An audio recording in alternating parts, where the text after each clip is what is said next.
Hello, it's Guy Kawasaki, and I am in Santa Cruz, California. I am joined by the rest of the remarkable team, Jeff C. and Peg Fitzpatrick, and we have a special guest, the author of the great book Parent a Nation. Her name is Dr. Dana Suskind. So, what happened? Where's Dana? She dropped off. I don't know what's going on, Guy. So I'm sure she'll Dana be is right a back. professor of surgery at the University of Chicago, and she specializes in cochlear implants for children, kids, and babies. So she brings hearing to kids who can't hear. And I would say, I used to say I was half deaf. I would say I'm now three-quarters deaf. Uh, you know, we really got along because she has so much knowledge. I'm about to get a cochlear implant. That's going to happen in, I hope, July. And so I learned a lot from her. But this podcast is not about cochlear implants and hearing. It's about the impact of early childhood stimulation of language, which she figured out because once you enable a kid who's never heard to hear, it's not like the battle is over. And even kids who do hear, many of them are not getting enough verbal stimulation because the American system seems to be that learning, quote, begins in kindergarten. But Dana makes the case that learning begins from the moment you're out of the womb. And she has an organization called 30 Million Words, which is based on an old study that kids in lower income, less advantaged situations hear 30 million less words than kids in more fortunate situation, and that affects them for the rest of their life. So Dana, I was just stalling and covering. My, So I don't know why this, am I coming through clear? Because it doesn't look clear to me, but as long as it looks clear, that's awesome. yeah. Yeah, no, I heard the tail end about the origins of my research and, yeah.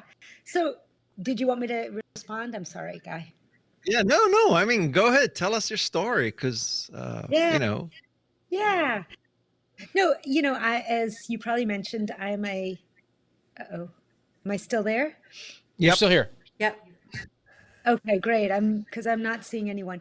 Yeah, no, I'm a pediatric cochlear implant surgeon at the University of Chicago, and it's true that much of the origins of my research, what really came from seeing differences in outcomes of my own patients after implantation, with some of my patients learning how to talk and learn after surgery, and others having developmentally progressing much slower. And in trying to figure out why this was, I came across this research that you mentioned that showed a huge difference in the amount of language that children were exposed to. And that research showed this large gap of 30 million words. I want to really emphasize it's sort of a first sentence in a much larger body of research showing the importance of the first 3 years of life, the importance of parents and caregivers and the power of their language.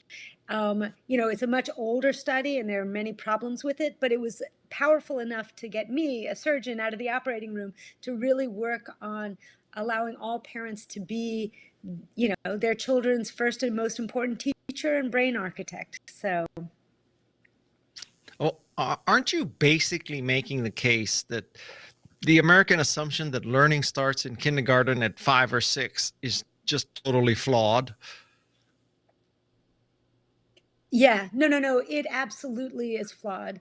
The science, the neuroscience really makes it clear that learning, as you said, doesn't start on the first day of school, but the first day of life. And in those first 3 years of life, some 85% of our physical brain is grown, right?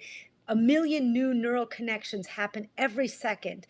And all of that important brain growth, which affects your future learning and health and work trajectories, really is based on the nurturing interaction that you get from your parent and caregiver.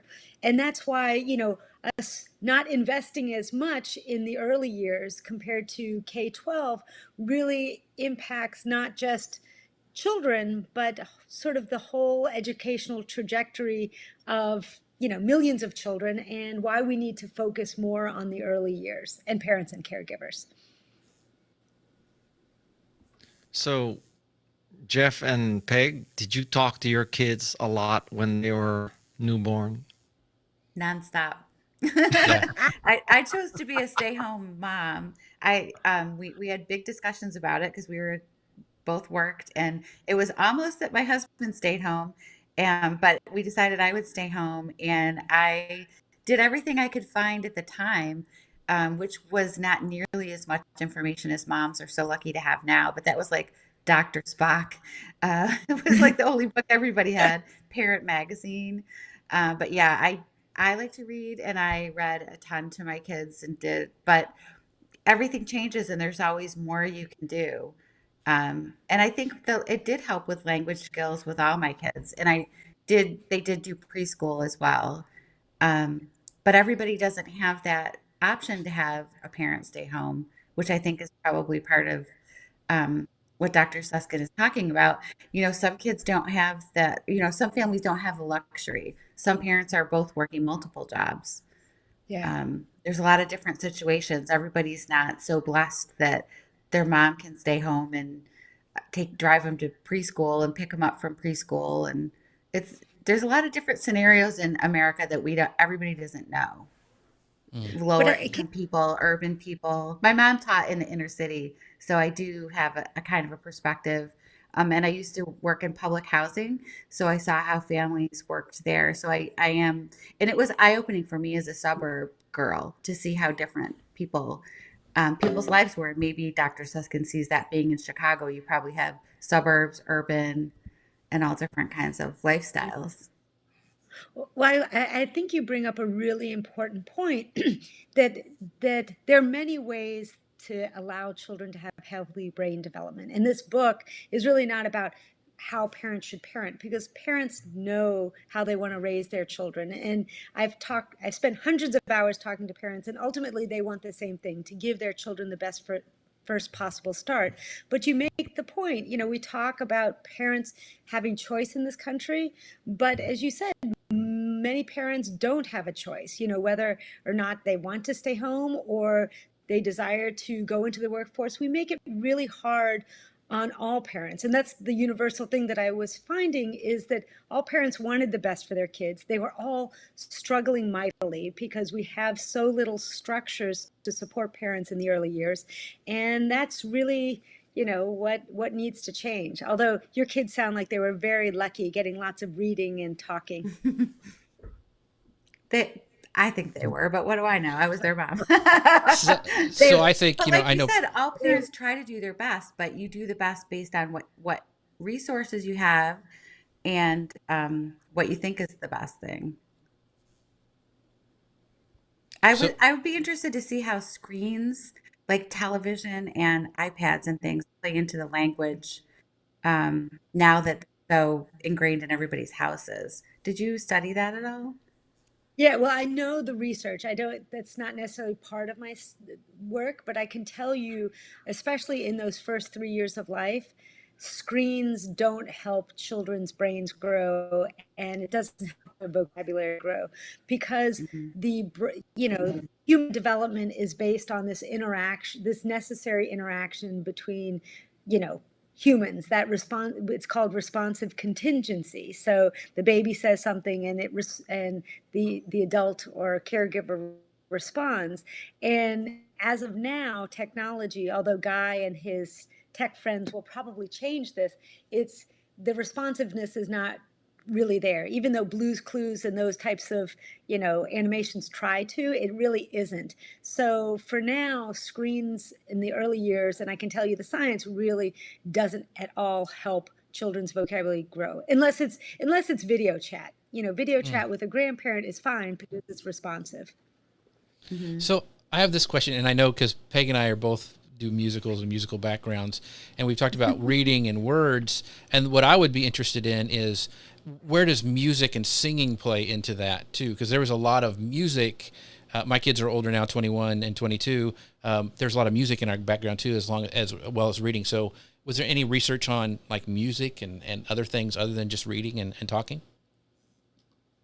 Oh, absolutely. I mean, I'm not steeped in it as Hmm. much as I would hope, but overall, music and singing is it's powerful. It's powerful, and so it sort of helps the language get in even easier. So, and there's a lot of actual research around the impact of music in children with hearing loss and cochlear implants. But suffice it to say, your kids definitely lucked out if they had reading, talking, and singing. My children, if they heard me sing, that's probably why they don't sing on key. So I didn't say it was good singing, but that's their loss. So, And just FYI, people listening, Dana has 8 children. So we're not talking about Sheryl Sandberg with her, personal assistant and nanny and a nanny who has a nanny. Dana is on the firing line, right, Dana? well, first of all, Cheryl is a very involved mother, as I've heard. But no, I mean, look, I have 3 biological children, 5 what I call bonus children. It has always been busy, but I am the recipient of much support and help around me as well. I think we have to dispel this myth that any of us do it alone, because then it sends this false idea that is a problem in this country, that you parent alone without any support. And I am very lucky that I had amazing people, grandparents. I had, a nanny. I'm a surgeon, but I think all families need and deserve support. So I don't care how much support you had. 8 children is 8 children. you don't want to see the college tuition bills. That's what you don't want to see. Oh Oh, man. yeah. Yeah. You got to do like 20 operations a day, right? What? Uh, So, that kind of brings us, speaking about infrastructure and support, to your idea for Parent Nation. So tell us about the concept of Parent Nation. Yeah.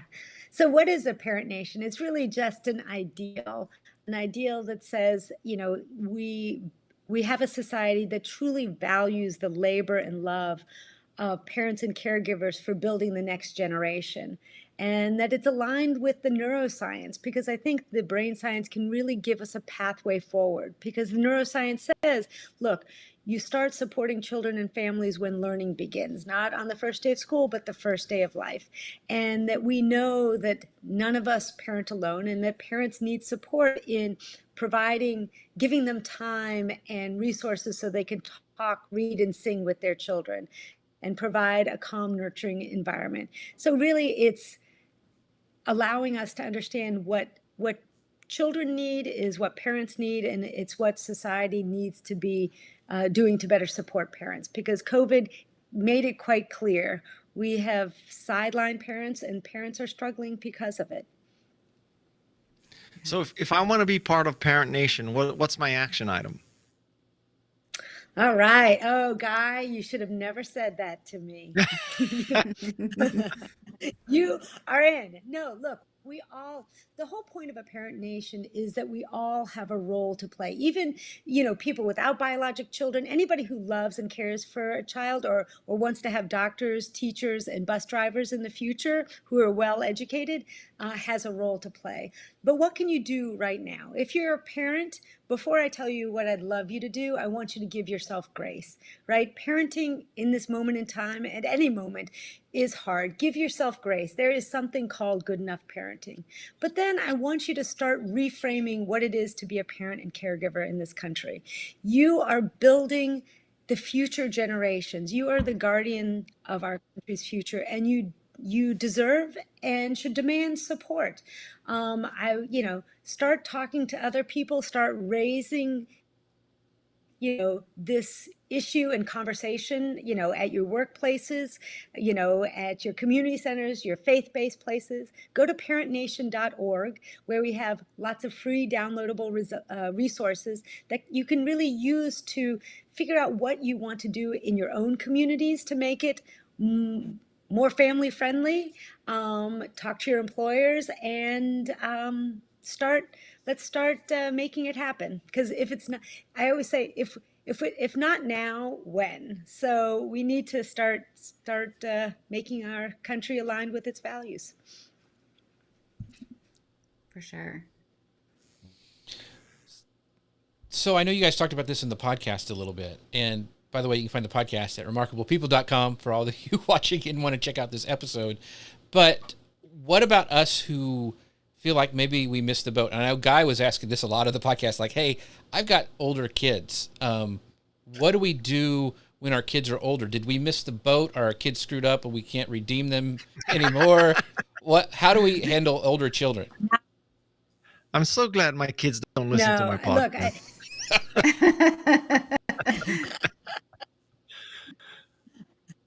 No, I mean, look, I always say, especially after my first book, 30 Million Words, which really looked at the importance of the first 3 years of life and language and talking and interacting, how it could build your child's brain. I heard that question a lot.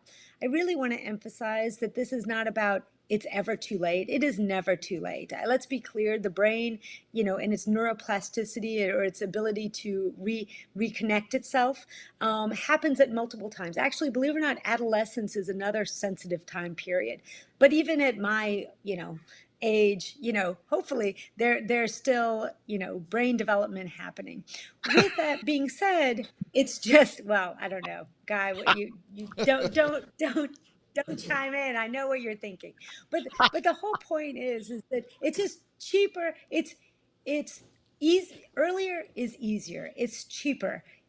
We get a larger return on investment. And the whole point of investing now is that it's not just about your children, right, and their development, which obviously we want to give all our kids the best first start, but we're helping with the gender equity. I mean, with the fact that we have no infrastructure in our country for the early years, that's the whole basis of so many women being forced to leave the workforce, because you can't have an impossible calculus leave my kids home alone and, working. I mean, nobody can really make that choice, right? It's about civil rights. It's about all the things we hold dear. Really it's critical that we start early. But going back to your question of your teenagers and your older kids, it is never too late. And listening and being there, those same 3 T's that are key in the early years for building your child's brain can be used to connect with your children. Well, I can guarantee you I am going to be a better grandparent than parent. Everyone's a better grandparent. Grandparenting is the best. And Dana is a huge factor in that prediction. Oh. Yeah. Well, I want to bring up another issue. Is already a New York Times bestseller, so congratulations on that. Thank you. I want to thank Guy Kawasaki, because I'm sure his, screaming from the rooftops helped increase the interest. But I want to answer that question of grandchildren, right? Of course, I'm a surgeon. I'm going to bring it always back to Parent Nation. In this country, we have a fertility crisis going on, and people can say, well, why do we need more kids? We need enough kids to maintain our population, because if we don't, right, we will not have, have the employees for the future, right? Our workforce will shrink. Our economy will shrink. We'll have nobody putting money into Social Security so that we can someday retire. So right now, because of the lack of family-friendly policies, it's one important factor. Our fertility rate is, you need 2.1 children per person to be able to maintain our level of our population. I'm not even talking about growing it, just maintaining it. We've dropped down to 1.6. So one more reason we need a Parent Nation. If Guy Kawasaki wants grandchildren, if any of us want grandchildren. We need, this is a cross-generational issue. I mean, I'm already Yeah. finished having children, but I'm thinking my kids and, Well, your kids and guys as kids. Dana and John have certainly done their part to ensure that we have enough children. That's for sure.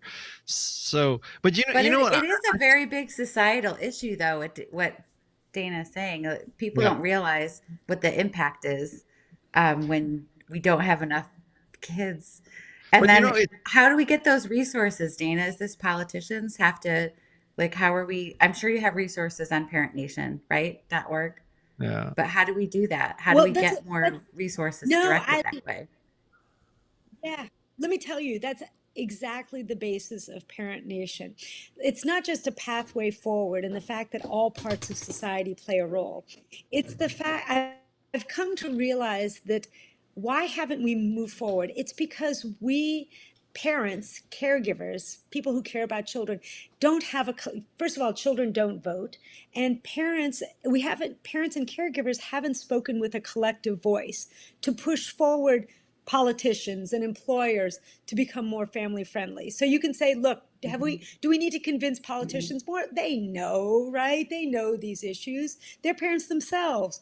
But the issue is that unlike, well, let me tell you a bright spot. When I was trying to think about how do we get people to speak with one voice, I tell the story of back, 50 plus years ago, the poorest, most sidelined group of individuals wasn't children under 5. Right now, children under 5 in this country are the poorest, which is an obscenity, right? Children under 5 are the poorest in our country, and therefore their parents.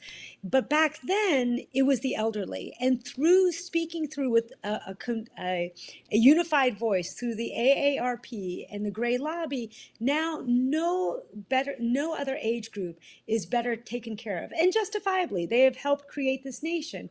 I think parents and caregivers can be the same for one another. They can be allies, and they can speak with a unified voice so that politicians, elected officials realize, you know what, I better listen to them because they are speaking with a unified voice. and how did AARP pull it off? Was there a Steve Jobs of AARP who did it? Like how did that happen? Yeah. Yeah, I'm sorry. Do you know? Yeah, no. Yes, absolutely. I am an AARP expert now. I love them. So there was a woman, Ethel Percy Andrus, a little old teacher who is literally, I think she must have been her 60s or 70s when she started it. She was actually a U Chicago grad, a teacher. Of And course. in her retirement, in her retirement, she started working, to help elderly teachers.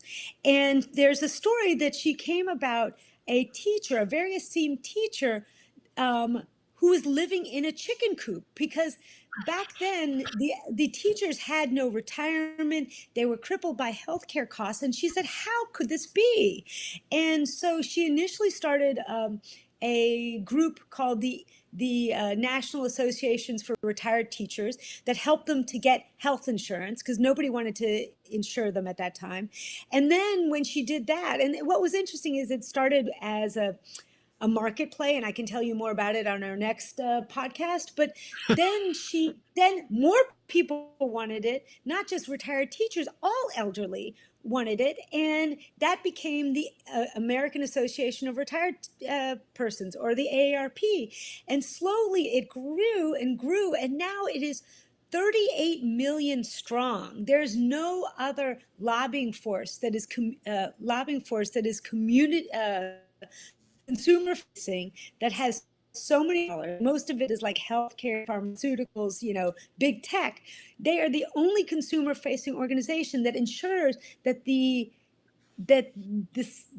health and well-being of the elderly is taken care of. That's why you haven't seen Medicare and Social Security being rolled back, because they speak with a unified voice. Well, up until now, parents and caregivers have been convinced that having a kid is like having a puppy, right? It's all on you, without saying, wow, you're building the next generation. Well, it needs to change if we're going to have children in the future, if we're going to have a well-trained, well-educated workforce. And I've come to realize this is probably one of the only ways that it can happen, unless we get a magic wand. Because certainly when you look at government today, it doesn't, employers seem to be moving in the right direction because they're hurting, but we got to get policymakers too on board. So 50 years from now, we're going to be saying Dana Suskind was this surgeon at the University of No, Chicago, and she started Parent Nation, and now, it's got 80 million members, and you're right. Is that the plan? no.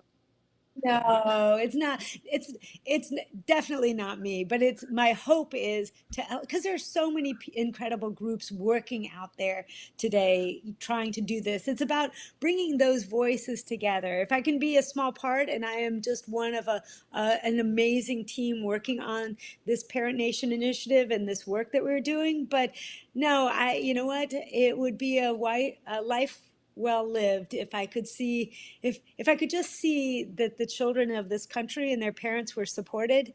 I don't, that's all I want to see. So Well, I think you should be that. Okay. Anyway. it's because I'm your cochlear implant God surgeon. That's why you're saying it.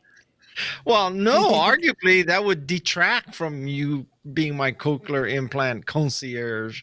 So, I will always be your cochlear implant concierge. so anything else, Jeff and Peg? So now we got our marching orders. Talk to your kids and grandkids a lot as soon as they're born. If you can't be there, you got to use something interactive like Zoom. Don't just turn on Baby Einstein. And we should unite and start advocating for parents and children and childcare, as opposed to believe that we're all out there alone, hanging off, by a thread. So is that the gist of it, Dana? Oh my gosh, I couldn't have said it better. You're a wonderful guy. But Dana, by the way, how's it feel to be a New York Times bestseller? Like, are your kids like picking up all their clothes? They're doing all the dishes. They're just like revering your every word and every step. And No, definitely not. My only hope that this is a signal that maybe a book that's called Parent Nation, that is not about how parents can do better, but how society can do better for parents, is getting a little attention. That for me is the greatest gift. Like those other things, it's great. I'm sure my boss will be happy, but gosh, if we could get people to actually take this area seriously and not just say, oh, it's about little kids, which drives me nuts, but it's about the future of our country. That's the greatest gift. So no, my kids are not picking up their clothes. Neither is my husband, but that's another story. Husbands take longer to train than kids, let's be honest. maybe your husband's parents didn't talk to him enough. I think they probably did, but listen, although my son went off to college and started picking up his room, I was like, wow. No. Maybe it just yes, amazing. I would die of shock if that happened. It's quite okay. Anything else, Jeff and Peg? I'll hold up the book. This is what the book looks like. So go to Amazon or your local bookstore and join the Parent Nation. Do it for the sake of America, or the world, really, right? Thank you.